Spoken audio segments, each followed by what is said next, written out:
Hello and welcome to UPSC वाला। UPSC वाला में आप सबका स्वागत है। मैं हूं आपका एजुकेटर शशांक रॉय। आज हम फूड डिलीवरी सिस्टम के बारे में बात कर रहे हैं, लेकिन उसके पहले हम इंडिया के स्टार्टअप इकोसिस्टम के बारे में बात करेंगे और हम बात करेंगे कि इंडिया के स्टार्टअप इकोसिस्टम में क्या क्या चैलेंजेस आ रहे हैं। हम बात करते हैं डिमोनेटाइजेशन के दौर से। डिमोनेटाइजेशन का जब दौर शुरू हुआ, उसके साथ साथ गवर्नमेंट ऑफ इंडिया ने बोला कि government of India Indian economy is going to be a digital economy. No doubt, अगर 2000 पिछले 4-5 सालों का रिकॉर्ड उठा के देखें तो हमने मैसिव लेवल पे अपनी इकोनॉमी का डिजिटलाइजेशन किया है। इस डिजिटल इकोनॉमी के ग्रोथ के साथ साथ एक और भी ग्रोथ हुआ और वो था गिग इकोनॉमी का ग्रोथ। गिग इकोनॉमी का ग्रोथ इंडिया में बहुत मैसिव लेवल पे हुआ, जिसको अगले नेक्स्ट लेवल तक पहुंचाया हमारे कोविड-19 पैंडेमिक ने। हमने हर गली के हर कोने पे, हर एक एडवर्टीजमेंट में, हर जगह हमने स्विगी और जोमैटो का प्रोलिफरेशन होते हुए दिखा। इसके साथ इंडिया में फूड सर्विस डिलीवरी सिस्टम्स का भी बहुत बड़े लेवल पे ग्रोथ हुआ। लेकिन नॉट एवरीथिंग इज हंकी डोरी। पिछले कुछ महीनों में बहुत सी ऐसी घटनाएं घटी हैं जो दिखाती हैं कि there is some problem associated with food delivery system, और फूड डिलीवरी सिस्टम को जो रन करने वाली हैं कंपनीज, उनके बारे में बात करेंगे। और हम स्टार्टअप इकोसिस्टम जो इंडिया में है उसके क्या क्या चैलेंजेस है उनके बारे में भी बात करेंगे। यहां देखें, why do many food delivery systems fail in India, how can you save yours and ensure its success. पिछले कुछ दिनों में हमारे बहुत सी फूड डिलीवरी सिस्टम्स हैं, जो कंपनीज हैं, जैसे आपके जोमैटो हैं, देन यू हैव स्विगी, बहुत बड़े लेवल पे इनको लॉस इनकर करना पड़ा है और बहुत हाई प्रोफाइल लीडर्स को यहां से रिजाइन करना पड़ा है। अपार्ट फ्रॉम दैट, इनके साथ काम करने वाले जो वर्कर्स हैं उन्होंने भी बहुत से कंप्लेंट्स रेस किए हैं। तो चल के देखते हैं कि इंडिया के स्टार्टअप इकोसिस्टम में प्रॉब्लम क्या है। What is ailing India's startup ecosystem and what are the challenges associated with the gig economy. चलिए शुरू करते हैं। यह है हमारा the gig economy. Quick job economic survey 2021-22 में गिग इकोनॉमी के बारे में भारत सरकार ने बात की थी कि गिग इकोनॉमी को प्रमोट करने के लिए बहुत से कदम उठाने जा रहे हैं। सो गिग इकोनॉमी एक कांस्टेंट थीम होने जा रहा है आपके यूपीएससी मेंस एग्जामिनेशन के लिए और प्रीलिम्स के लिए भी। शुरू करते हैं, the bitter truth of online food delivery platforms in India. Yes, यहां देखें, India first dot news, Swiggy poised for layoffs as losses double to 3,629 crore in financial year 2022।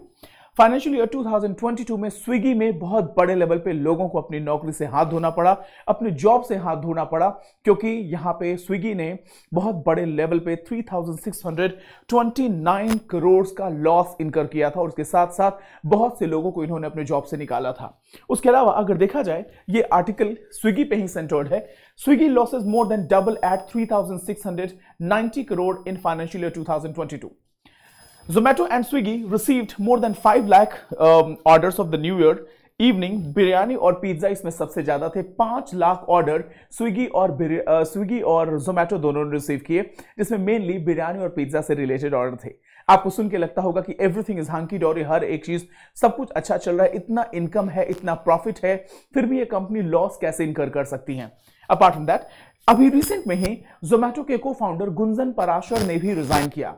Cofounder ने रिजाइन किया। इसका क्या मतलब है? ये कहीं ना कहीं एक बात की तरफ इशारा करता है that not everything is right in India's startup ecosystem और इंडियाज फूड डिलीवरी सिस्टम। आगे चलते हैं, जोमैटो, स्विगी और ये है हमारे पास गुंजन पाटीदार, अपॉलॉजीज, गुंजन पाटीदार ने अभी रिजाइन किया। नाउ इंडिया के यूनिकॉर्न की बात करते हैं। यूनिकॉर्न का मतलब यह होता है कि जब भी किसी इंडियन कंपनी का, जब भी किसी कंपनी का इवैल्यूएशन जो है 5,000 करोड़ से ऊपर का होता है, ठीक है, वो $1 बिलियन क्लब में जब ज्वाइन कर लेते हैं तो उनको हम बोलते हैं यूनिकॉर्न्स। तो ये इंडिया के कुछ टॉप नॉच यूनिकॉर्न्स के बारे में बात करते हैं और इंडिया को लैंड ऑफ यूनिकॉर्न भी कहा जाने लगा है। अगर 2020 में देखें तो हमारे पास सिर्फ 10 यूनिकॉर्न थे। 2021 में ये संख्या बढ़ के 44 हो गई और 2022 में ये संख्या और भी ज्यादा 100 से ऊपर जा चुकी है यूनिकॉर्न में। अब एक बात देखते हैं, इन नाम को आप जानते होंगे, ये कुछ नाम है जो आपने जरूर देखे होंगे डे टू डे न्यूज़पेपर में, एडवर्टीजमेंट में, इन सारे नामों को, जिसमें आपका पेटीएम है, बायजूस है, then you have Swiggy, just dial, Flipkart, Ola, Snapdeal, Infibeam, MakeMyTrip, Info Edge, Paytm, ये सारे वो नाम हैं जो इंडिया के यूनिकॉर्न कंपनीज हैं और इंडिया के स्टार्टअप इकोसिस्टम को दिखाते हैं। They are the poster boy of India startup ecosystem. आगे चलते हैं, startup and unicorns in India. According to economic survey 2021-22, India third largest startup ecosystem के नाम से जाना जाता है वर्ल्ड में, after United States of America और China. Third largest startup ecosystem, यानी इंडिया में यूएस और चाइना के बाद सबसे बड़े नंबर पे स्टार्टअप्स का ग्रोथ हुआ है। Now the number of new recognised startups increased 2000, जहां हमारे पास सिर्फ 733 स्टार्टअप थे 2016-17 में, हमारे पास 2021-22 में 14,000 स्टार्टअप हैं। इसीलिए इंडिया को स्टार्टअप इकोसिस्टम, इंडिया को थर्ड लार्जेस्ट स्टार्टअप कंट्री के नाम से जाना जाता है। अभी और भी देखें, लेकिन पिछले कुछ दिनों में अगर देखा जाए तो इन स्टार्टअप कंपनीज में जो इन्वेस्टमेंट का लेवल है वो लगातार कम होता हुआ देखा गया है। अगर फंडिंग की बात बोले तो जहां जनवरी मार्च में $10.3 बिलियन का इन्वेस्टमेंट फंडिंग रेज हुआ था, वहीं पे अप्रैल जून में यह घट के $6.9 बिलियन तक पहुंच चुका है।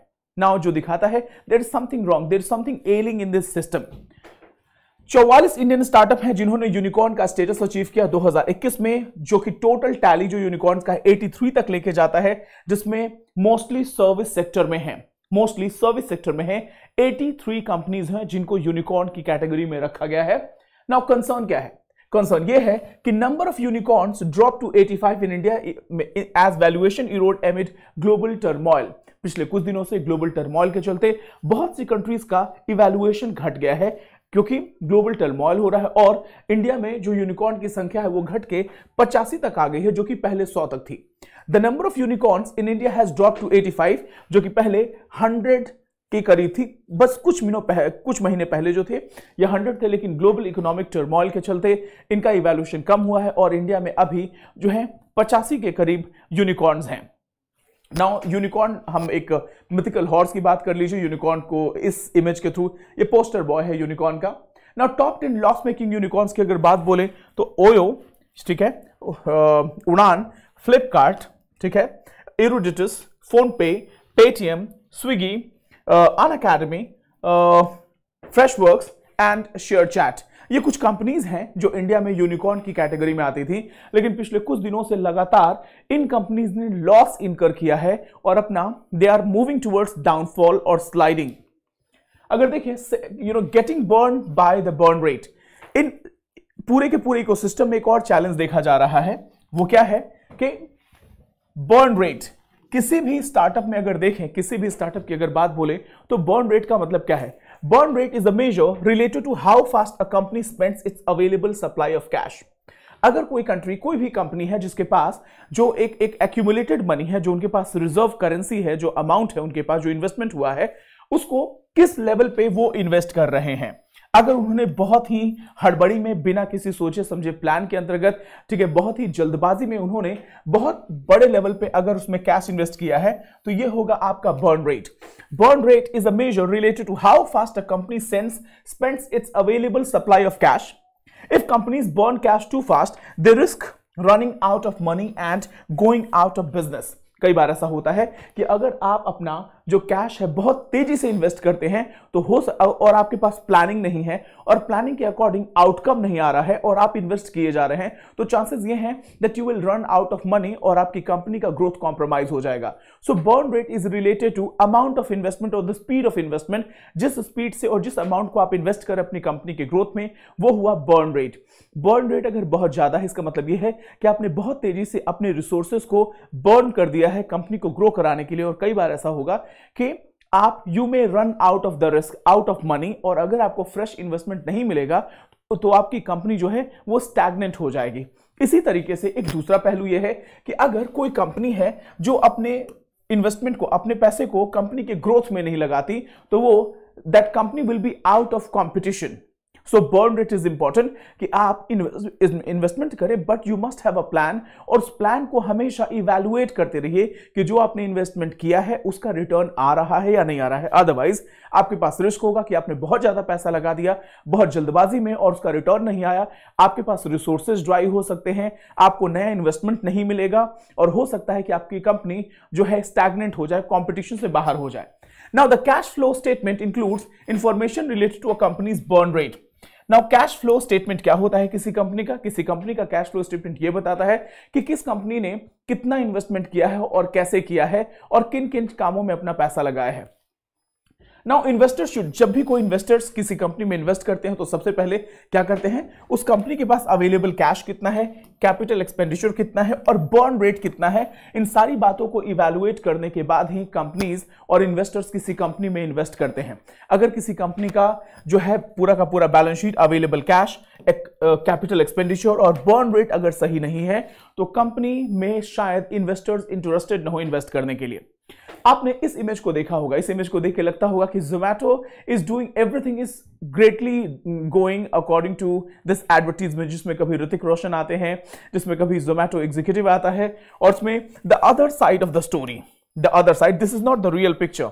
इस पिक्चर को देख के लगता होगा Zomato इज डूइंग गुड, लेकिन Zomato और स्विगी और इसके साथ साथ बहुत से फूड डिलीवरी प्लेटफॉर्म लगातार घाटे में चल रहे हैं। इनफैक्ट इंडिया का स्टार्टअप इकोसिस्टम, गिग इकोनॉमी बहुत ही लड़खड़ाने के दौर से गुजर रहा है।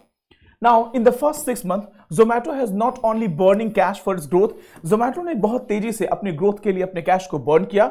उसके अलावा burn investors money in last 6 month, Zomato को बहुत बड़े लेवल पे इन्वेस्टमेंट मिला, लेकिन इनका बर्न रेट बहुत ज्यादा था, यानी Zomato के पास जो भी रिसोर्सेज, जो भी मनी था, उनको उन्होंने बहुत तेजी से ग्रोथ करने के लिए इन्वेस्ट किया और अपनी मनी के साथ साथ इन्वेस्टर के भी अमाउंट को जो है बर्न किया।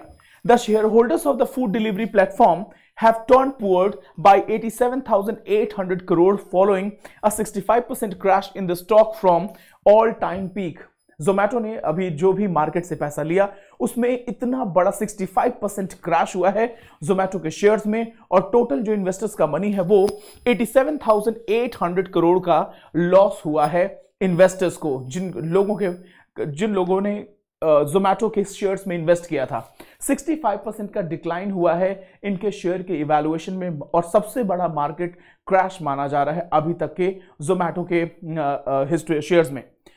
नाउ अब आगे बात करते हैं, Swiggy loses, Zomato is not the only one, क्योंकि बहुत तेजी से Zomato का अगर बर्न रेट देखेंगे तो इन्होंने बहुत तेजी से पैसे इन्वेस्ट किए बिना किसी प्लानिंग के, बिना किसी एग्जीक्यूशन के, जिसके चलते बहुत बड़ा लॉस इनकर करना पड़ा। Again Swiggy also incurred the losses worth 3,628.9 crore. Now एक और भी है। नाउ ये तो रही कहानी की बात, कंपनी की बात, कि कंपनी में क्या क्या चीजें चल रही हैं, क्या चीजें सही नहीं हैं और क्या चीजें सही तरीके से नहीं चल रही हैं। एक दूसरी स्टोरी भी है, बहुत से लोग, बहुत से जो एम्प्लॉयज हैं, they are complaining about the unethical practices of these companies. इनको देखते हैं। We are slaves to them, Zomato, Swiggy delivery workers speak up against unfair practices done by these companies. इनका एक और डाउनफॉल, एक और नेगेटिव साइड ये भी है कि इन कंपनीज के साथ काम करने वाले जो वर्कर्स हैं उन्होंने इनके अनएथिकल प्रैक्टिसेस के बारे में भी कंप्लेन किया है और बोला है कि we are being treated as if we are slaves of Swiggy and Zomato। देखते हैं इनके क्या कंप्लेन्स हैं।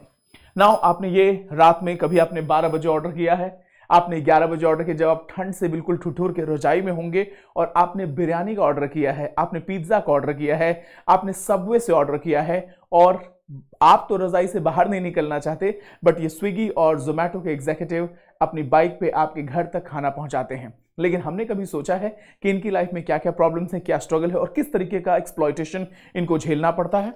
एक बार देखते हैं। Now every customer is a star, but what about your delivery partner. Now हम जब इन सारी इमेजेस को, एडवर्टीजमेंट को देखते हैं तो हमें लगता है every customer is a star, but what about the delivery partner. Do you think that delivery partner is also star. Katrina Kapoor का आपने ऐड देखा होगा जब उनके बर्थडे में कोई नहीं आता और ये Zomato का डिलीवरी बॉय जाता है फूड डिलीवरी करने के लिए। Now let's look at the delivery workers have constantly battled job insecurity, variable pay, a low base pay and lack of long distance return bonuses and alleged absence of the first mile pay।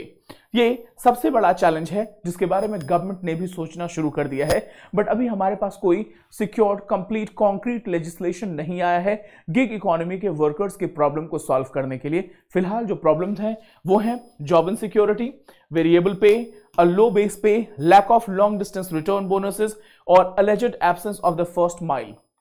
Now, but the increasing fuel prices, inconsistency in incentive, decreasing money in hand, all in a pandemic year have been a catalyst for some of them to break their silence. Pandemic के time में अगर देखा जाए तो बहुत सी चीजें बदली हैं, और पैंडेमिक के टाइम में अगर देखा जाए तो सबसे बड़ा ग्रोथ भी इन सर्विसेज का हुआ है। लेकिन कंपनीज के ग्रोथ के साथ साथ वर्कर्स के लाइफ में ऐसा कुछ क्वालिटेटिव ग्रोथ नहीं हुआ है।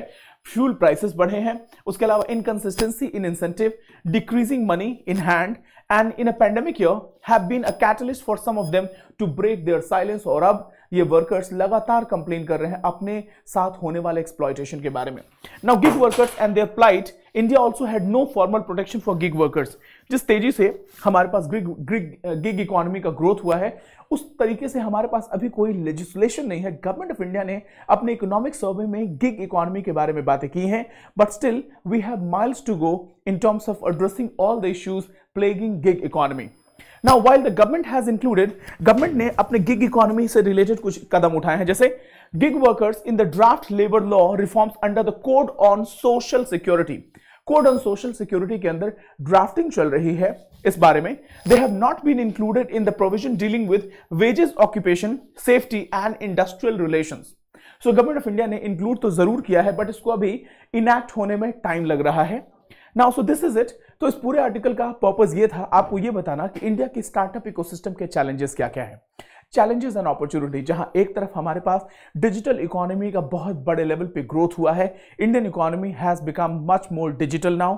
डिजिटल इकोनॉमी के साथ साथ गिग इकोनॉमी का भी बहुत बड़े लेवल पे प्रोलिफरेशन हुआ है और इंडिया वर्ल्ड में थर्ड लार्जेस्ट स्टार्टअप इकोसिस्टम के साथ तौर पे माना जा रहा है। इंडिया का जो डेमोग्राफिक डिविडेंड है, इंडिया का जो ह्यूज पॉपुलेशन है, वो गिग इकोनॉमी के लिए इंडिया को एक बहुत सूटेबल डेस्टिनेशन बनाता है। लेकिन गिग इकोनॉमी के साथ साथ अपॉर्चुनिटीज के साथ साथ चैलेंजेस भी एसोसिएटेड है, जिसके बारे में गवर्नमेंट ने अपने कदम सोचना शुरू कर दिया है, बट स्टिल एक कॉन्क्रीट लेजिस्लेशन को आने में टाइम लगेगा। फिलहाल इंडिया के स्टार्टअप इकोसिस्टम में not everything is hunky and डोरी, और ये जोमैटो और Swiggy is just the tip of the iceberg. ये आर्टिकल में बस आपको गिग इकोनॉमी के बारे में बताना था और इससे रिलेटेड आर्टिकल्स को हम आपके सामने लेके आएंगे। तब तक के लिए आपसे विदा लेते हैं, आपसे फिर मिलेंगे नए आर्टिकल के साथ। Thank you so much, God bless you, जय हिंद, जय भारत।